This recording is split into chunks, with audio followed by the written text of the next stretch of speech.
Hello, Patriots! This is Living with Liberty, your source for common sense and truth. Bringing you insight from outside the mainstream, I am your host, Ryan. Today we hold conservative media and pundits accountable. Next on Living with Liberty.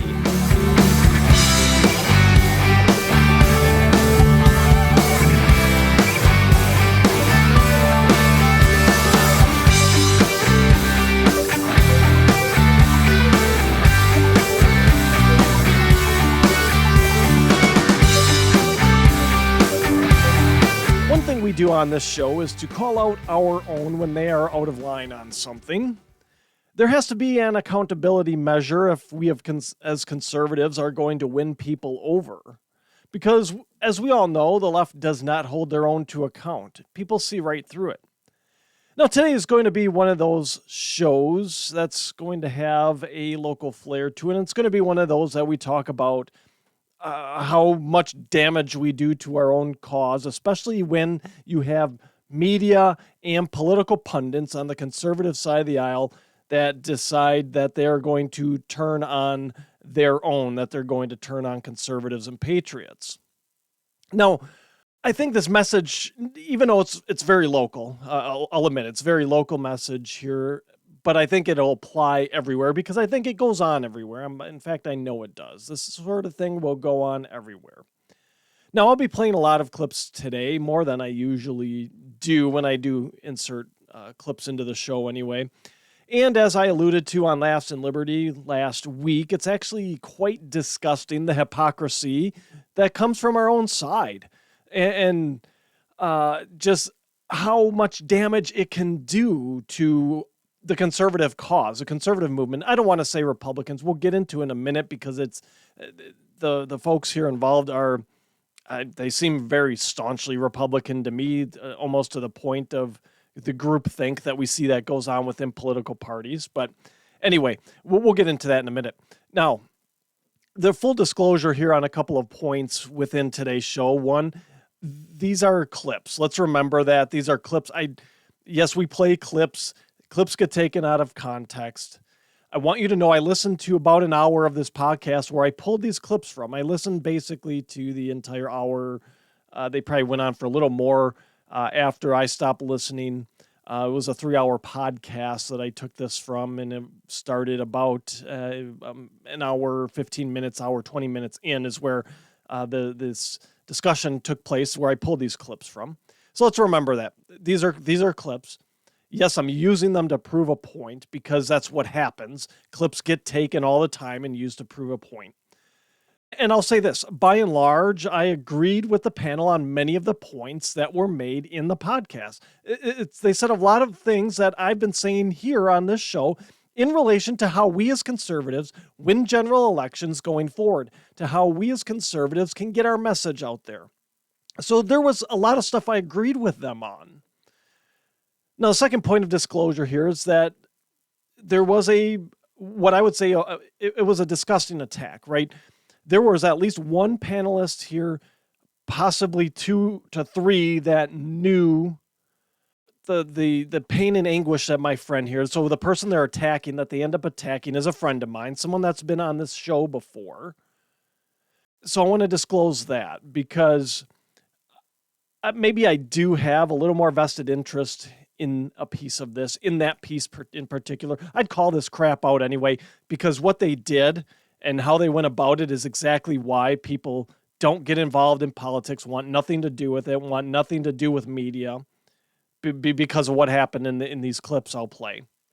They tried blaming other people and tried blaming a so-called fringe. We'll get into that too. But it's not only that. It's the way they went about it is why people leave.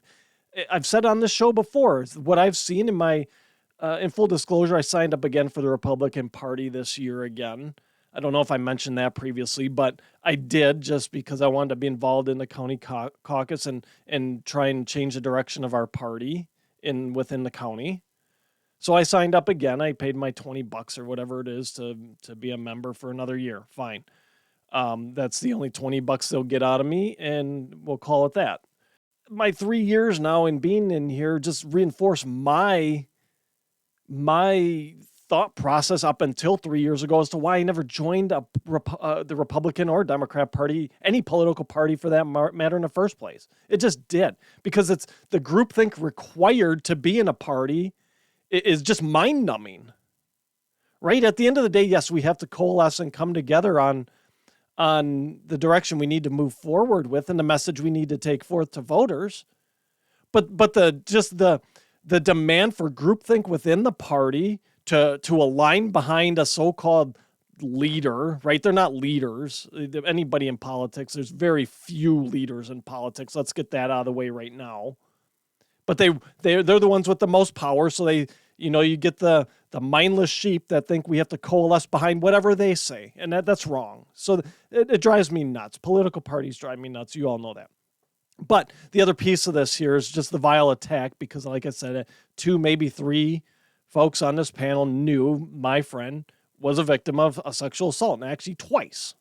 So they went on and decided to, and we'll hear near the end of the show today is where I place those clips because we had to build up to it, right? But you'll hear just the vile attack on her, and it's unwarranted when you know what somebody's background is, and then you attack them in such a way that not only is disgusting, but also hurts your credibility, hurts the conservative movement. It's just astounding that this would come out of their mouths, especially on a podcast that's on the internet where anybody can see it, especially the left, who they seem to have been so overly concerned about. So those are my disclaimers for today, right? Just to get that out of the way. I think everybody knows here that I play it down the middle as much as I can. Yes, I lean conservative, but I'm not afraid to call out conservatives when we're being stupid. And I'm conservative first over Republican anyway. You know that. So what these clips will go to show, and that's why I have a bunch of them today, is that we are devoid of some real leadership when it comes to aligning all people in the conservative movement, whether it be politicians, whether it be our media, whether it be the wives of politicians who happen to be the Speaker of the Assembly in the state of Wisconsin. We are devoid of leadership when it comes to getting conservatives all moving in the same direction. As the panel here chose to sit and do the same thing that they were accusing the internet trolls of doing. They accuse the internet trolls of just being vicious and violent. It's coming from our own side. I'm not going to beat around the bush here. Yes, there has been a lot of division and just derisive talk within the conservative movement, within the Republican Party. These folks have been a target of it. You're not going to run from it. My friend said some real tough things. I happen to back her up. I think they were true things, but she said some tough things, right? That's been taken because she doesn't subscribe to the groupthink mentality. That's been taken as just, not the proper Republican thing to say, not helping the conservative movement at all. Now, the hypocrisy here, the lack of leadership, the hypocrisy is what's got me doing this show today. Because we need somebody to stand up and lead on the Republican side. I don't want to say Republican, on the conservative side of things, right? Because I think a lot of what the heat that the Republicans are taking, let's call it, are from people that are conservative patriots, period. They don't want to identify with a party for good reason. They don't subscribe to the groupthink. So they might be independent. They're conservative-leaning independents, but they're independent nonetheless. Someone needs to stand up and lead, though. If we're going to sit here, if our media, if pundits are going to sit here and complain that they're taking arrows from the conservative side of things, they need to stand up and lead. Someone does. They need to reach out an olive branch to this so-called fringe that they wanted to call out here in the podcast. And they need to have a sit down. We need to get together, figure out where the differences are in our policy, in our issues, in our views of how things are going, and figure out how we can come to a consensus and move forward. Someone in the conservative movement needs to do that. And I'll throw myself in there. I could do a better job of that. I'm not going to run from that. I could. Because I sit behind this mic and I call the shit out, and then what? Do I do stuff? Yeah, I try. Not as hard as I should, but I could do better. I'll admit that. To be fair, though, it works both ways. So I'm maybe alluding to maybe some of us that aren't political pundits or don't have a big national show or in the media officially or whatever. It works both ways, though, and it works for those that are supposedly leaders and supposedly in the media. It works just for them as much for them as well. They need to be leaders, right? It works both ways. But for a podcast that's claiming like Wisconsin Right Now, that's the podcast here we're talking about, for this podcast to be claiming they want to be the voice of conservatives and the big capital THE, the voice of conservatives, like they're from the Ohio State University. I don't think any of them went there though, but that's what they're saying, the voice of conservatives. And for one of the hosts to be the wife of the Speaker of the Assembly, like I said, the onus is on them to be the leaders to reach out and get discussions going. They have the platform for the most part. They're the ones with the big platform, and we'll get into that in a little bit too, about how they were boasting about their platform. The onus is on those people, if they're going to be in the public eye, to stand up and be the leader, to get everybody to coalesce and in a line and get moving in the same direction and have a good message and have everybody speaking that message. Once you come to a consensus on it, it's give and take, whether it's within a party, across party, lines, whatever. The onus is on them to reach out and get the discussion going. It just is. Period. They're supposedly the leaders. They want to be the voice of the conservatives. We have the wife of the Speaker of the Assembly here. Oh, and by the way, she is the treasurer of the county GOP here. So there's that too.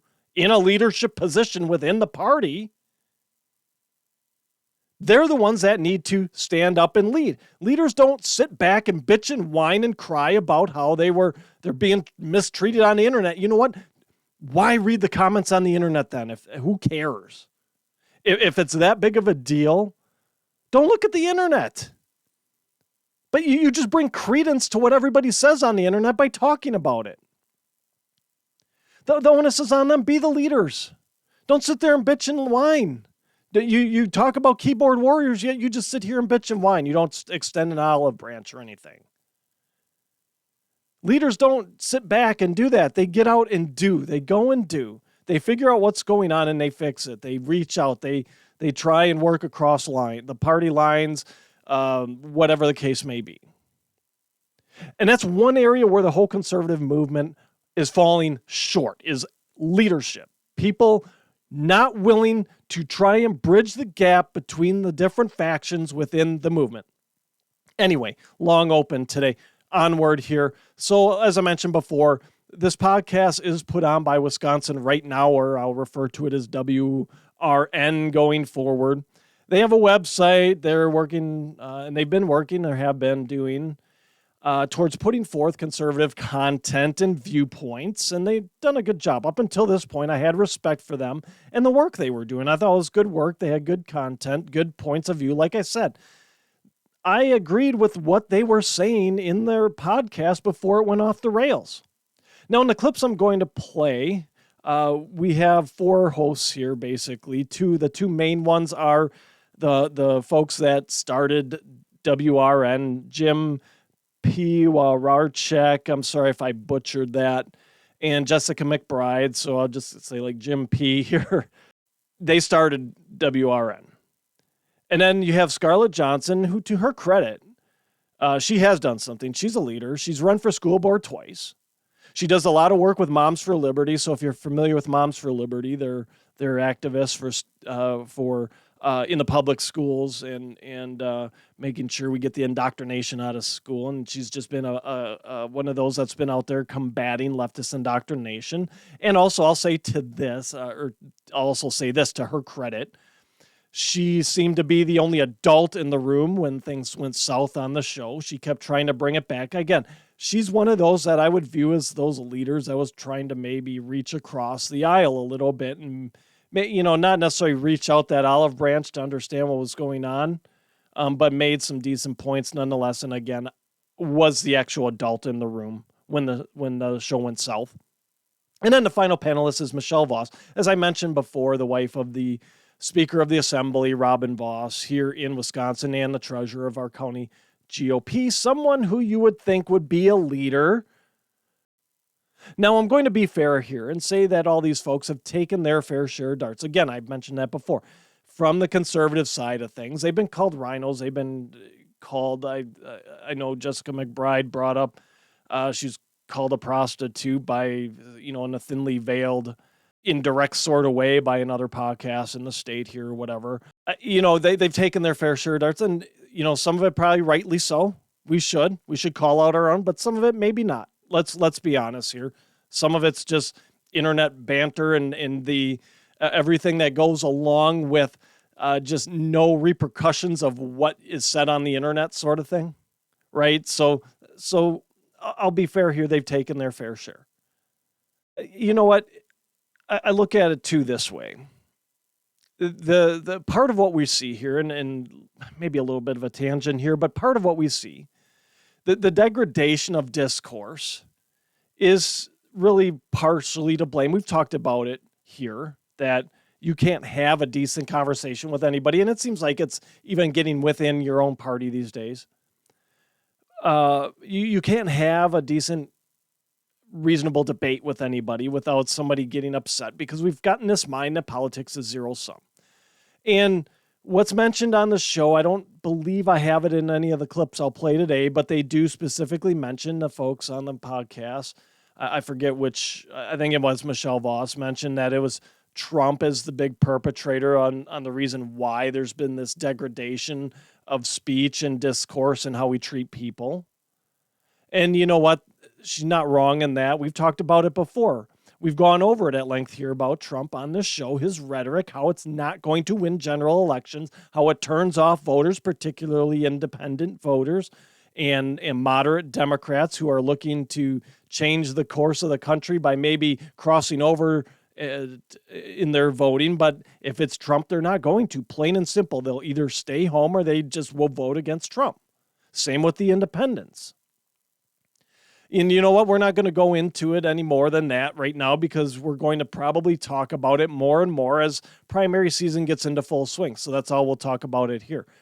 That horse is probably beaten dead to this point, and who knows, it might end up like Lazarus and be resurrected during primary season. We'll see. The fact that they call this out, the fact that they call out this degradation in our discourse and just attacking each other, and it just, see, I get a little bit frustrated with this, where I can't even speak, just because I get so frustrated with it, because we are supposed to be better than that on the conservative side. We are the ones that are supposed to have the principles. We are the ones that are supposed to let this kind of crap roll off our back. And again, we get back to the leadership. Someone needs to be a leader and say, okay, this is enough. Let's get going. Nobody wants to, though. They just rather sit and throw darts, especially from those that are in position, like I said, in the political pundits, the media folks. So they call out Trump specifically. They go on and they rail on just the rhetoric and the name calling and the attacking of our own and blah, blah, blah. And then they go on to do the same kind of attack later on in the show that was exactly what they were railing about earlier. So the hypocrisy, I've called out the left for their hypocrisy over and over on this show. I've done it on the right too. But the left is the kings of hypocrisy. Or the mermaid, king, queen, rabbit, deer spawn, whatever. I guess we can't assume anything. But to have a group of conservatives go on and do exactly what they were talking about being destructive is just ridiculous, and it's hypocritical, and it needs to be called out. And they have been called out on it, and I'm just going to be the latest one to call them out on it. Now, I also mentioned in the open about leadership and alignment. If conservatives are going to win, we are going to need everyone. Let me say that again. We will need everyone. That includes the so-called fringe. And I'm not talking, and I put fringe in air quotes, so those of you listening on the audio only, I'm doing air quotes around fringe. I try to inflect in my voice so you know I'm saying fringe. But the people they're talking about as the fringe here are not the fringe. I don't know that these folks that they're railing against are actually the fringe. They're not fringe. They're concerned patriots who don't feel as if elected officials are being transparent in what they're telling us, who feel like the media, the conservative media, is just the group thinking arm of the Republican Party, and they don't want to stand for it. That they're concerned patriots who are being told these are the people you need to vote for, go vote for them, even though their message is crap and they're not trustworthy. So it's not the fringe. Now, in this first clip here I'm going to play, you'll hear Scarlett Johnson speak first, and then Jessica McBride. And Jessica McBride thinks this so-called fringe is insignificant. Take a listen. Just again, there just can't be such...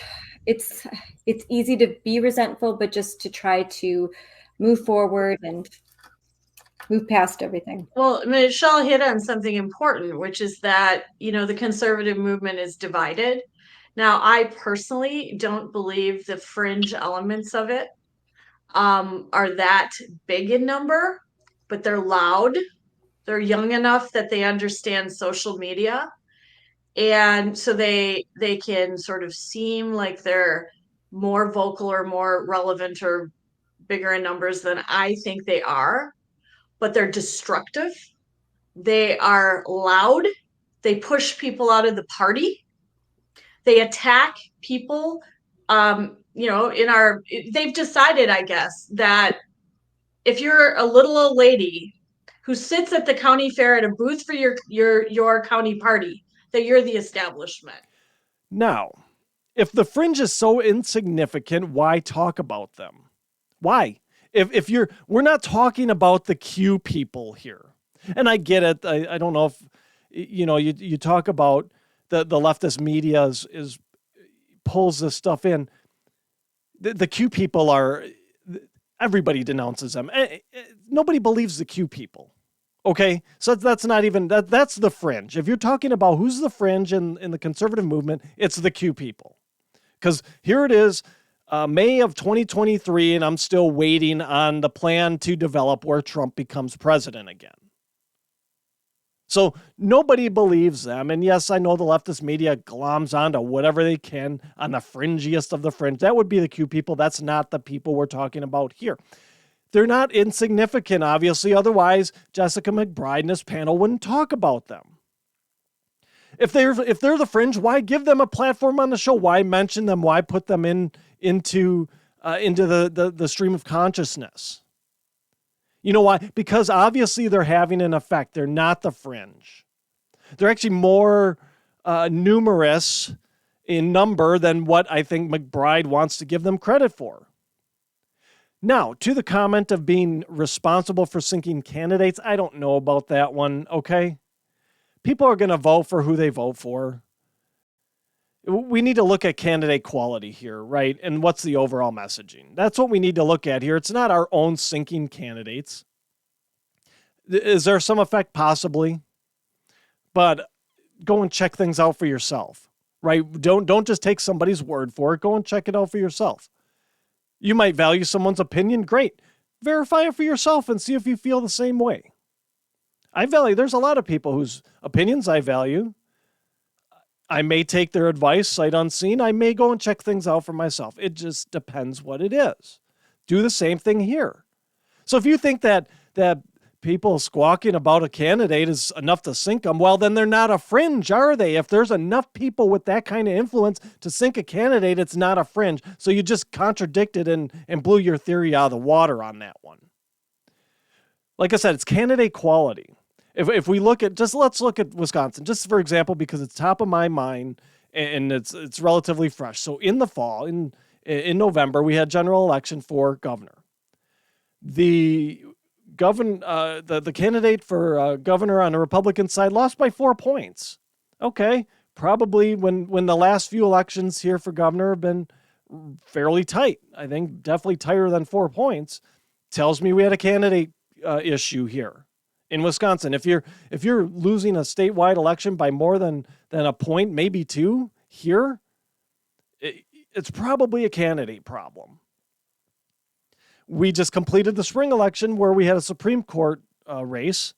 The conservative justice candidate lost by 10 plus points.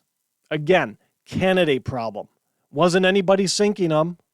It was a candidate problem, a message problem. And there were some other vile things that went on that shouldn't have gone on in a judicial race because justice should be blind. A justice's political view should not be part of a campaign, and they were, especially on the left side of things here. There were other issues. Again, goes back to messaging, though.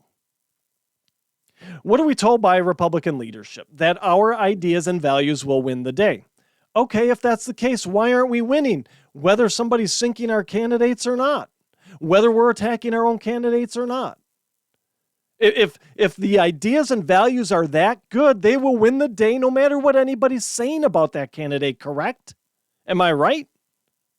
I mean, it's messaging. And we've hit this before here on the show too. It's messaging. Messaging to the independents and the moderate Dems who could be persuaded to make a change. We're losing them on the conservative side. Could it be because we're sinking our own candidates? Sure, that might have an effect. But to me, the bigger thing is the messaging. What are they doing to combat the narrative coming from the left? Pretty weak, in my opinion. So it's the messaging. It's messaging to independents, the moderate Dems who could be persuaded to make that change, who would cross over. And it's also the messaging to the so-called fringe element of the conservative movement that I don't think is really a fringe element. It's a messaging to them to get them on board. It's the reaching out, saying, okay, what are your issues and concerns? Because I think these patriots don't feel heard. Whether McBride wants to admit it or not, these patriots are going to be needed to win general elections. And we'll hear later that she just wants to throw them out of the conservative movement. Well, you're not going to get enough people to win then. If you're just throwing conservative patriots, conservative-minded patriots out of the movement, we will, from a statewide perspective here, and you want to look nationally, you do that, you're going to lose general elections, period. It is that simple. If you don't reach everybody who's a conservative, get on board, get a good message going, you will lose general elections from a conservative standpoint, end of story. Because conservatives will get their nose in a snit and just not go out and vote. They'll continue. The ones that are being called out here by McBride and company will attack harder those candidates just out of spite because, again, we don't subscribe to the groupthink. You have to make your case to us you're a worthy candidate, not just because Robin Voss says they're a good candidate, not just because WRN says they're a good candidate. That candidate needs to have a message that proves to us that they understand we are their boss and that they are going to work for us and that they are going to be transparent with us. That is the problem here. And these Republican group thinkers don't understand that. Now, as I mentioned, I alluded to this. McBride also suggests throwing them out of the movement. I don't know how many are actually in the party, right? So I almost said party there, but out of the movement, which goes against the idea of the Republican Party being a big tent. Take a listen to this clip. And I'm going to come out and say it that I've absolutely had it. I've had it with that fringe element of the party. I'm not standing for it anymore. I'm not taking it. I'm not going to be silent about it. The conservative movement needs to unite and needs to clean house. And these fringe people that are going to come and they're going to call people names, they're going to be trolls, they're going to spend their energy attacking our people, need to go. That's it. They're out. Amen. Because the liberal media latches on to the most extreme, most fringy element of our movement.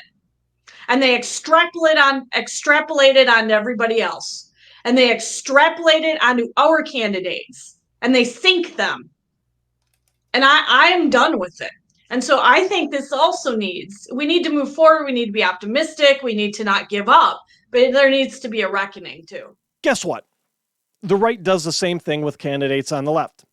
they extrapolate the ideas of AOC and Pocahontas and Bernie Sanders and Joe Biden, and they project that on the rest of the Democrats, whether they're a moderate Democrat, a left-leaning independent, on up to the up onto the communists like AOC and Pocahontas. The difference is here in messaging. The leftist propaganda is sinking our candidates. If that's effective, it's because the messaging is better. It just is. And the counter narrative from the right is weak. That is why. That is how candidates get sunk. That is what they're doing. And we have to change that on the right. Also, like I said, we need every conservative vote we can get, so we can't just be throwing people out of the movement just because they have a different point of view, just because they don't subscribe to the Republican groupthink, just because they don't line up like a kindergartner when the bell rings, when someone says this is where we have to move. You have to have a value proposition in order to get people to line up behind you. And that's what these monarchs posing as politicians think now. They think they just snap their fingers and we're going to line up behind them. And you have plenty of so-called good Republicans and good Democrats who just snap to attention and do it without thinking, without questioning anything. And you know what? The media, like WRN here doesn't seem like they can stand it. Michelle Voss doesn't seem like she can stand it. I get it. You got to go both ways. We need to get together and move forward, but we have to have a value proposition to move forward together. You have to give people a reason to get invested. You can't just say Democrats bad, vote for us, right? Because people don't buy that. You have to have a reason for people to coalesce, get behind a movement, and go forward. So she wants to throw people out of the movement. You're not going to win any elections, right? It just isn't going to happen. Those people that you're talking about here are the ones that need to be to have that have the leaders reach out to them. They need to be to have a hand extended to them and say, okay, what's going on? How can we bring your ideas in here? Because they don't feel like they're not being listened to. They don't need to be shunned because they're not a proper Republican. See, that's just elitist. That's just an elitist thing to say. I'm a Republican. I'm a proper Republican. This is why, and my good friend Brian Wicks says it, that the Republican Party, it keeps on its current trajectory, it's going to be a dead party. It's not going to be relevant in 5 years. I agree, it's not. You keep up with this. You don't reach out. It's not a fringe. You don't reach out to the factions of the party, who, again, are not our fringe. It's a pretty sizable faction. You don't reach out to them. There's not going to be any Republican wins. Sorry. You might get local wins because you have the people there with the like mindset, but general elections, president, governor, those sorts of things, even senators in some states, forget it. Now, anyone that knows their history and knows what the founders believed knows that the founders despised political parties. And what we see today is exactly why they didn't like political parties. They didn't want political parties. Yet they didn't prohibit them in the Constitution. They could have easily written into the Constitution, there will be no political parties. They could have done that every office would be a nonpartisan office. But I think if they had done that, and maybe this was their thinking, I don't know, but it would have gone against the core principle of the freedom to assemble the way we want. If we want to identify with a group, fine, cool. So that's why I think they didn't expressly prohibit political parties in the Constitution. But political parties, we need to remember this, aren't the sole gatekeepers of a movement either. The Republican Party is not the gatekeeper of the conservative movement. They just aren't. They are less important, political parties that is, than what they make themselves out to be. We could get along fine without the Republican and Democrat Party. We don't need them. Let's be honest. These parties need to do a gut check here and say, what exactly, how important are we? You're not.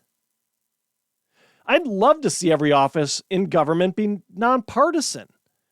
and that the people that run for them run on the merits of their platform and their message. And I will guarantee it. If you take away the letter next to somebody's name, you take away that opportunity for groupthink that, oh, I always just pull the handle for a Democrat because that's what my mom did and my grandma before and my great-grandma always pulled handles for Democrats. So that's what I do just because I can't think for myself. You take away the letter next to somebody's name, we will get a lot more sane candidates in office. I guarantee it. Guarantee it. Now, you listen to the conversation here in this podcast, and it's no wonder why people leave the party or don't join in the first place or end up like me, whatever. I could care less about it. I had a reason why I signed up this year. I'm not even sure. This might be it for me. I just get so disgusted with it. It just ridiculous. And the group think, and let's move forward. Anyway, that's a tangent we don't need to get off on. But so the conversation here is exactly why people don't join the party. They leave the party. Sure, some of the tough rhetoric pushes people out. Again, nobody's going to run from it. There's a lot of tough things said on the internet, right? That pushes people out. No doubt. No doubt it does. People see that. But this elitist attitude and acting as if the Republican Party is the sole gatekeeper of conservative values and a conservative movement does just as much damage. It does just as much to turn people off from voting Republican, from being part of the conservative movement, from getting active in what's going on to ensure our republic stands. This elitist attitude does it. It is just as damaging, if not more so, than the people with the tough rhetoric on the internet. Because I guarantee you, you look at who's out there on the internet, it's not 75-year-old grandma. Does she care? Is she hearing us? No. What she'll see is Trump on TV saying it, but she's not going to see the hundreds of comments on the internet probably saying kind of the same things. So it's because of this. It's this elitist attitude. It's this, hey, we're the sole gatekeepers of the conservative movement as a Republican Party, fall in line behind us. This is why you have the different factions in the conservative movement. You have the Republicans, proper Republicans. And then you have people more like me who are independent-minded, who don't subscribe to the groupthink, who aren't going to just fall in line because you said this is the way we need to go. If I don't like a candidate, I don't like a candidate, period. Now, at the end of the day, once we're out of primary season, depends. I'm not one to cut off my nose to spite my face either. And if my preferred candidate didn't make it through, yeah, I might vote for my unpreferred candidate, if you will. There's probably 2 or 3 people I absolutely will not vote for anymore. Period. End of story. There's a few, but by and large, if you've got party leadership who's obviously pushing one candidate, and I don't like that candidate, so in a primary I vote for the other one. That's what I'm going to do. I'm not just going to fall in line because you say so. And if it gets more and we get more and more down the line here and it gets worse and worse where you got to vote, we got to vote for this guy. Well, you know what? If they're a lunatic and they're not one that's adhering to constitutional principles, I'm not going to vote for them either. If I don't like the candidate and what they stand for, I'm just not going to vote for them. And I've said that before too. Like I said, I'm not one to cut off my nose to spite my face. If I get 75% of what I'm looking for, cool, I'll push them on the other 25% and you try and start a movement that way. But also, I'm not going to tell anybody not vote your conscience either. We've said that before here. So I am definitely conservatism over party. I'm not going to vote for someone just because they're a Republican. If it boiled down to it, I've said this before, I have a choice between a Democrat, an independent, or a libertarian or something, and a Republican, and the libertarian is more conservative and more adherent to the constitutional principles than the Republican. I'm putting my vote to the libertarian, period. I don't subscribe to this groupthink. But when you're blinded by party politics, like most of the folks here on this podcast were, then your brain doesn't compute that. They don't compute that I am conservative first, party last. And many out there, the fringe, oh, that bad old fringe is the same way. They don't subscribe to that. But their brains don't compute that. They're group thinkers. So they just go on and say, oh, anybody that disagrees with us is the fringe and they're lunatics. That's what this is here. Okay, so the next clip is the lead into where things really went off the rails and the attack started in on my friend. Now, Michelle Voss alludes to my friend here at the end of this clip. Take a listen. I think you guys are onto something, and it was Jessica that reiterated this just the other day, that we can't give them a platform because that's what they want. They want people to see their snide remark and they want people to like that and they want people to retweet it. So I think we just have to ignore them. And we have to remind everyone that the only way we can win is by getting the majority. We can't split ourselves up. We can't talk about how so-and-so is not perfect or this person did something wrong and that. If we don't coalesce, we will continue to lose. And I think we have to point out, and not by name, but point out the people that are divisive. Point out the people who say, because you're not 100% perfect, we're going to lose. So I think part of it is we have to ignore that group. We cannot amplify them. We can't give them a microphone anymore because it's also showing our normal people that we have the crazies out there, and then they move away. They don't want to be involved. We've lost so many donors that were normal Republicans. We lost average suburban women because we've got part of our party that is so angry and they just are so divisive, and they're just evil at times. Many, one locally actually, just want to call her out. I think she's sitting in her basement right now watching Collecting Disability and food stamps for that matter. And we've got people like that who are criticizing other people for trying to do the right thing because we might not agree on absolutely everything. And that's wrong. All right, so we can't give the fringe a platform, yet this panel spent probably a good half hour doing so up to this point. As I said earlier, McBride wanted to brush them off as not significant in numbers. But in all honesty, they are. Again, if they weren't significant, you don't talk about things that aren't significant. How many outlets do you remember talking about the Q movement on the conservative side of things?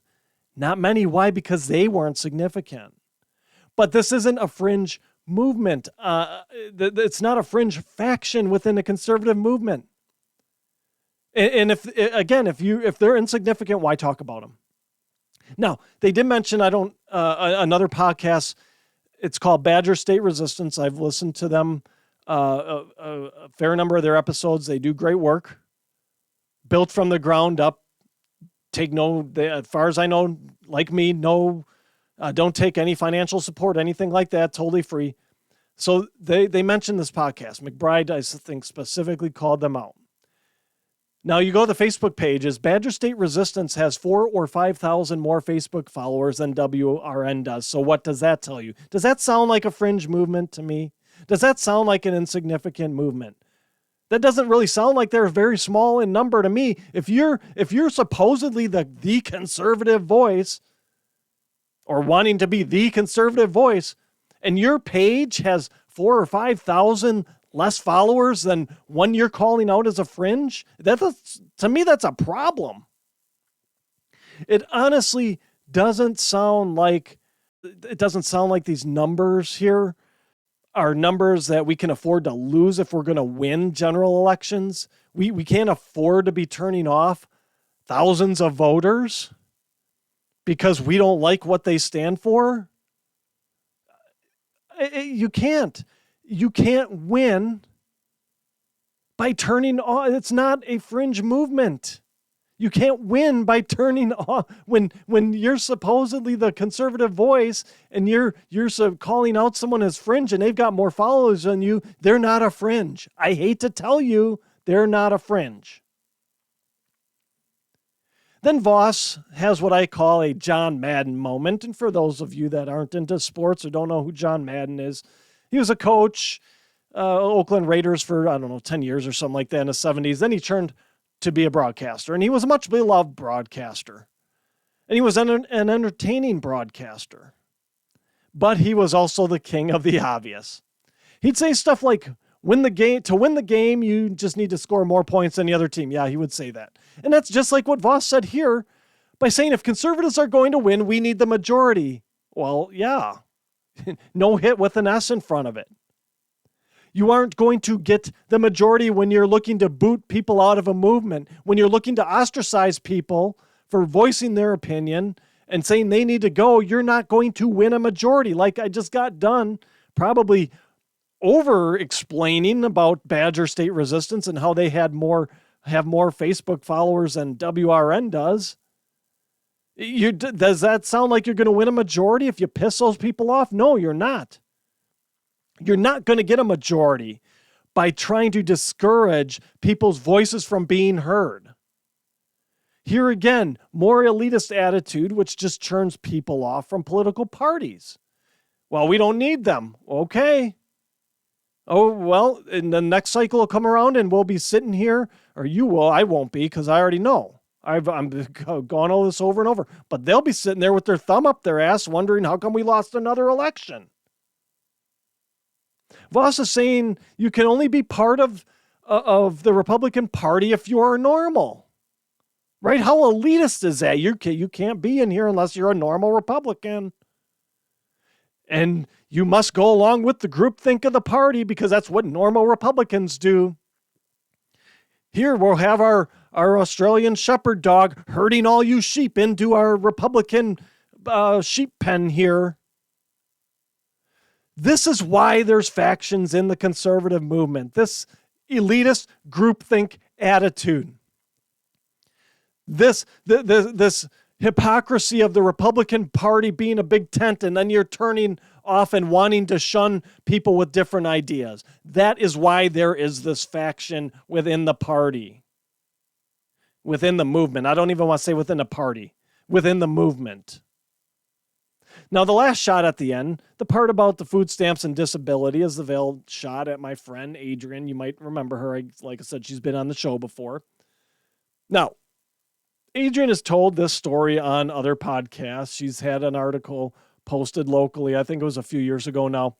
So it's a story that's been out there. It's something she freely talks about, but I'm not going to tell her story. I'm not going to go into every detail. It's not my place. She'll tell, it's her story to tell. But I will give you the background. So you know why this veiled comment in in another clip I'll play here. Voss actually does call her out by name. But I'll give you enough of the story so you understand why this is such a hypocritical and pathetic shot at someone that only goes to reinforce the stereotypes that people have about conservatives and the Republican Party. And why it's also hypocritical to everything that was said on this podcast. Now, the women on the panel went on and on earlier about how women voices, and this is a clip I didn't play, so this is in the podcast itself. They went on and on about how women voices need to be amplified in the conservative movement, and they need to be able to see that the Republican Party is for them, that they can see themselves in the Republican Party. And you know what? I don't disagree. We need everybody's voice. Women have a totally different perspective than men. It's much needed. And that's how we get good ideas. I've said that before on the show too. You don't have one gender or the other doesn't have the market cornered on great ideas, just like one party or the other doesn't have the market cornered on great ideas. One faction of a party, of a movement, doesn't have all the great ideas either, to relate it back to what we've been talking about today. So I don't disagree with them. Like I said, there was a lot they said before it went off the rails that I've agreed with and that I've said on this show before. Yeah, women in the conservative party, in the conservative movement, need to have their voices heard. They need to see themselves in the Republican Party. They need to understand that the Republican Party is there for them, that the conservative movement is there for them as well and understands their needs and concerns. They also need to know, women that is, that the Republican Party is going to be compassionate. And this was a moment that will certainly put this in doubt, and that will no doubt be clipped and played over and over in leftist propaganda going forward.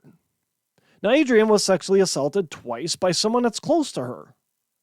Michelle Voss And her Speaker of the Assembly husband knew that. So Michelle Voss at least is, one person that absolutely knew that on this panel. Like I said, I think Scarlett may have known as well, and I think Jessica McBride may have even known. Michelle Voss for sure knew. I got that straight from Adrian. One, because of the article in the newspaper here, and two, because Adrian and her husband had a sit-down meeting with the Speaker of the Assembly, Robin Voss, when the whole mask debacle around here went down. And Adrian was advocating for how a mask basically brings PTSD to those who have suffered like she had. How it caused panic attacks, etc. They knew the story of how, after the second incident, Michelle Voss anyway, knew the story of how Adrian's family fell on hard times and needed assistance. It got much worse as things turned hypocritical, and Voss showed her true elitist colors. You'll hear McBride first, and then Michelle Voss will speak. Take a listen to this. They need to be isolated. They need to be shunned, and they need to be discredited and exposed. And that's Adrian, are you still on disability and collecting food stamps? Because when you filed for bankruptcy, that's what you wrote down. Could you just share with us? Could you make that in your comment? I'd love to hear the answer to that.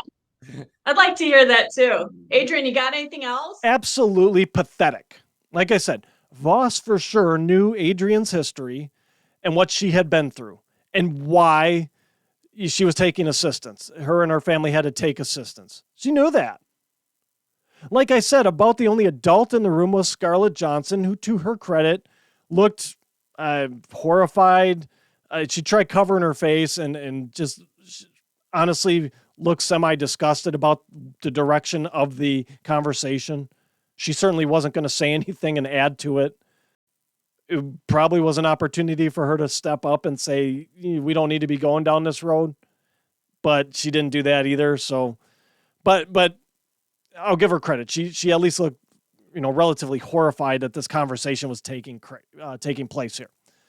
This crew had just got done railing on how we as conservatives shouldn't be firing shots at one another, how we need to coalesce, how we need to make sure women see that they have a spot in the party and the conservative movement. Then they go and attack a 2-time sexual assault victim for needing assistance, and then they laugh about it like trained seals. I don't know, seals, hyenas, whatever. They laugh about it like they were on the frickin' View. This is how you lose credibility. When, in the same breath, you talk about these people not being credible, and Jessica McBride was talking about the fringe movement not being credible, and then you go and do this, WRN, Michelle Voss, Jessica McBride, Jim P. lose a whole ton of credibility, probably Scarlett too, by guilty of being associated with this particular show. It's absolutely pathetic and it's petty. Yeah, Michelle, you're definitely not bigger than that. You just showed how little you care about the plight of women, how little you care about those who may be on assistance to support their families because they endured some trauma that left them essentially paralyzed from a social standpoint, couldn't go out, couldn't do dysfunction in society, have PTSD. You show how little you care about that by these comments, by making fun of it. No, this band of hypocrites decided that after railing on this for about 45 minutes at this point in the show on how we shouldn't be attacking each other, they decide then to attack someone, call them out by name after some veiled shots. McBride talked about how the liberals and the media take and run with these attacks. And you just gave them a whole treasure trove to go out to the women, to go out to independent women, to go out to moderate Republican women who we're going to need to win a majority. You gave the left the ammunition to go out and say, see, conservatives don't care about you. They don't care about women. They don't care about the plight of women. They don't care about sexual assault victims. They don't care about you because they want to take your assistance away, your public assistance away. They just blew their whole argument out of the water, everything they were railing on for a half hour, 45 minutes up to this point. They are hurting the cause. And when they do that, we need to hold our own accountable when they hurt the cause. You're going to say the fringe is hurting the cause? Well, you just did a whole lot of damage to the cause, WRN. WRN and Michelle Voss just set the conservative movement back big time in this state by putting this out there. That's the honest truth here. And like I said, to boot, it's disgusting that they attack a sexual assault victim. If you want to attack some of the tough things that were said, fine. You want to respond to that, fine. But there's just some things that are off limits, right? And making fun and making light of someone's struggle is absolutely disgusting, and what I would expect out of the liberal media. I would expect this out of a leftist podcast, not this one. All right. So I have some other stories I should say I did. I have some other stories, but I'm going to save them. I'll drop another show later this week with those. It's other good stuff. Some of the other current event stuff going on we need to be aware of, I should say. This show was important, and I want it to stand on its own, and I'm looking at the time here. We're almost at an hour already, so it needs to stand on its own at this point. I don't like going over an hour. I try and keep it to 45 minutes, but this was just too important not to give it the full attention and as much time as we needed to give it. So I want this one to stand on its own. I'll have some more content later this week. If the Republican truly is as big of a tent that they say it is, you hear Republicans claim it, we're a big tent, all ideas welcome, blah, blah, blah, then they need to act like it. They need to knock off if you're not group thinking, you're not a proper Republican. And they need to be cognizant of what we're saying as conservatives if we're truly going to win people over. That was forgotten on this podcast. That was forgotten. And again, I understand these people have taken tons of shots, a ton from the left, a ton from conservatives. I get it. At the end of the day, though, what is more important? You settling a score because you finally get to your breaking point and get pissed off. Well, just get off the internet. Take a week off from the internet and it'll help reset you. You do something else. Don't take shots that are going to hurt the movement, which is what they did. And now there is a huge mess that needs to be cleaned up. Before I go, don't forget to tune in live to Rucksack Radio on Tuesdays at 7 p.m. Central for Laughs and Liberty with Tom and me. You can catch us live on Riverside FM, Rumble, YouTube, or Twitch. We love to engage with everybody in the chats. We always have a good time, a lot of good questions and comments that we read in the chats. We bring them into the show. Always fun. Join us 7 p.m. Central live on Tuesdays. Friends, that's my show for today. Thank you for tuning in. Please check out my website, livingwithlibertypodcast.com. There you'll find links to my past shows, my original articles, as well as other resources to help arm you with knowledge in fighting off the prevailing narratives of the day. While on my website, shop my store, Living with Liberty Outfitters. Lastly, I'd be so grateful if you shared, subscribed, and left a positive review of the show, should your listening platform allow. Subscribing helps us move up the charts and helps more people find the truth.